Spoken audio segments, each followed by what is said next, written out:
Hanging out here in Oswego with Joe Gosek. We're going to do a pair of interviews here today. First one is going to be primarily on Oswego. The second one, we're going to talk strictly winged stuff because we have some specifics to talk about there. Joe did not make every race this past season. He thinks he missed maybe about 2 or 3. Had a second place. The night that Danny Connors won, he ended up finishing in second place. Of course, there's his car back behind us. Joe, how we doing?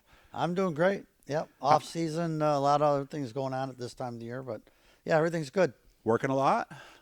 Enough. Enough. We're not into a big overtime period yet, so got some free time. Work my typical 8 hours, 40-hour week, and get out. So yeah, a lot of time to do other things. That's nice. Didn't they have something a little while ago where it was all hands on deck, like maybe about a month ago or something? That's usually if we have a breakdown, the plant shuts down, we're not making power, then everyone's on 12-hour shifts. So Gotcha. Yep. All right. Well, let's hope that doesn't happen anytime or it's soon. or it's a shutdown, which we got coming up in March, which will be for about 15 days or so. So Okay. same thing, but it's usually once a year.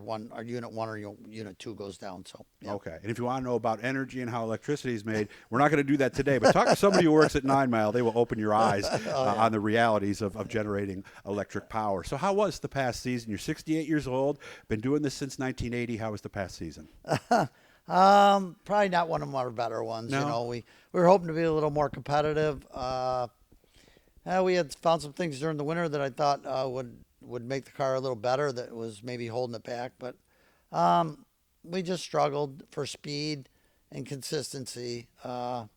We didn't crash the car. We just never really, we were typically a 5th through 10th place car. We had hoped to be a little better than that. Starting position is key now at Oswego with the way the wing configuration and everything. Although there are still guys that can pass cars, and those are guys that are usually end up front. So we just weren't that great. We struggled at times. We actually were competitive, but for the majority of the year, I think it was a struggle for us. Okay. On that second place, you told me you were third across the line. Mike Bruce was leading. Dan Connors was right there. Sounds like the way things happened on the backstretch that last lap, that could have been a win, couldn't it? It was close. I mean, if I had made the right move, and trapped Danny. But Danny, when Mike Bruce stalled out a little bit in the back straightaway, running a little low on fuel, he shot underneath him on the bottom. And then Beat you to it, huh? Bruce moved up top a little bit, and I tried to squeeze between the wall, but then his engine took back off Mike Bruce's, and he shot down the corner, and he went in the corner so hard trying to make up ground that he lost the race with a half a lap to go. That he went up high, and I got under him and got second. But at least we were competitive. We were right there the whole race with Danny. He was a little bit better than us. And out in the clear, we wouldn't have beat him. But, Okay. When traffic gets into the picture there, you got a shot. Yeah, you do.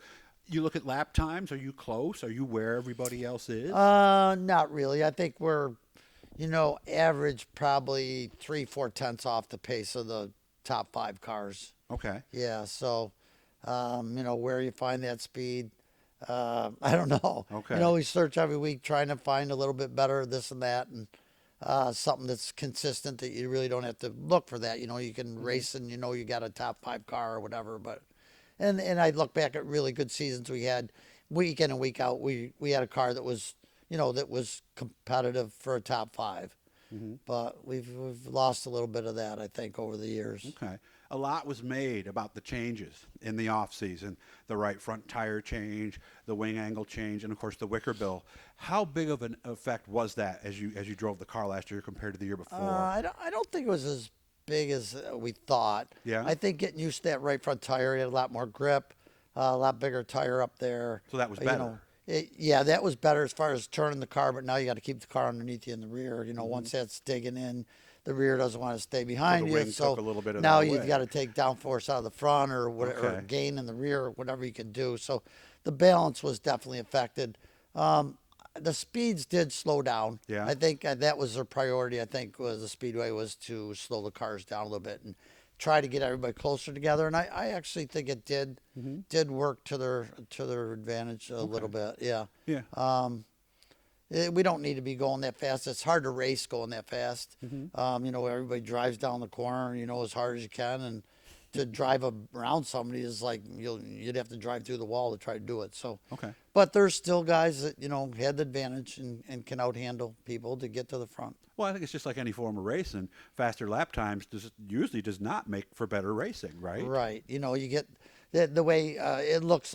I'm thinking if you looked at the starting positions, the guys that won races, the majority of the races were won by guys probably in the first 2 rows. Oh, okay. I don't want to be critical of Yeah. that, but I think if you do look at it, that's and guys that get out in clean air, the guys that had good fast cars, and they're tough to beat. Mm-hmm. But has that always been the case? Yeah, pretty much in your 45 years there. I think back in the 80s, 90s, you could start. I won races in the 80s where I started 16th. Really? And drove to the front. Oh yeah, 14th. And how many laps? In 45, 50 laps. Really? Oh, So you're yeah. passing a car every Yeah, third lap at you that could point. run outside, inside. You just had a better mousetrap then, and you didn't have the big aero package. It was a mechanical deal and driver, and it was fun back then. Yeah, the speeds are slower, but the racing was great. I mean, if you look back at any of the races from the 80s and probably the 90s even, the racing, there was a lot of competitive cars and a lot of good passing and. Yeah, exciting. And then late 90s, early 2000s, you had those ones with the sides that yeah. almost went up like a little doorstop almost. Yeah. Did those have a lot of downforce? Were those tougher to drive? That's then? what they were trying to do. No, they were still similar to the original cars with the shovel nose and the big tail. Yeah, no wing, but a shovel. No, yeah. So they basically through time wings proved to be faster and that's the direction everything went. Okay. Yeah, because I saw the pictures of those cars. I think those were my favorite from an appearance standpoint. Yeah, they had the bodies that work, and it was they pretty just cool. looked cool, and there were a lot more room for sponsors because for big sure. panels on there. Now there's not. No, now you're like a missile, right? The top wing and a Yeah. yeah. So what are we thinking? You and I were talking about rear suspension. I see a lot of guys that have the cantilever. You do not. Are you thinking about something like that down the road, maybe? Or I'm not sure. You don't want to cut up the back? I don't know if I have the engineering knowledge to really put something in there that would be advantageous over what we have now. The cars. You look at Tyler Thompson's car. Updated Hawk car with Otto Sitterly, and they're good. They're going good. They're up front all the time, and so with the same well, not really. The new latest Hawk updates are different than what we have in the rear of this. But Gotcha. Okay. This is like one of the original Hawk cars. Okay. One of the first 5 built, I'm sure. So, I'm not sure. I have the knowledge to make it better than what it is, and unless I did have something, and some kind of information that would help make me better, I wouldn't cut it up probably. Okay. We were talking. We got about 2 minutes left. Is this going to be your last season coming up? That's the way I'm thinking. Yeah.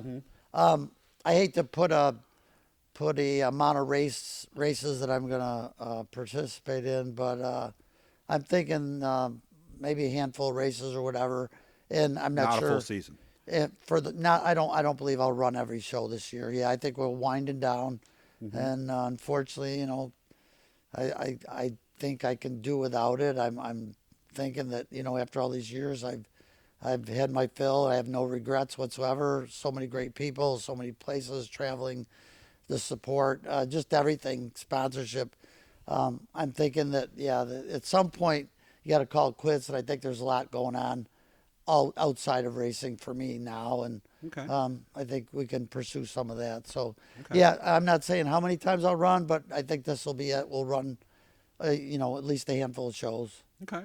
Yep. Hey guys, make sure to subscribe. We're almost out of time for this one. Turn on the notifications. We're going to be doing a lot of Oswego stuff here in the off season. We'll have a second one coming up where we're going to talk strictly wing stuff at that point because he actually finished his season in a winning car down in North Carolina. As always, Joe, I know you're busy. I appreciate your time. Thank you very much.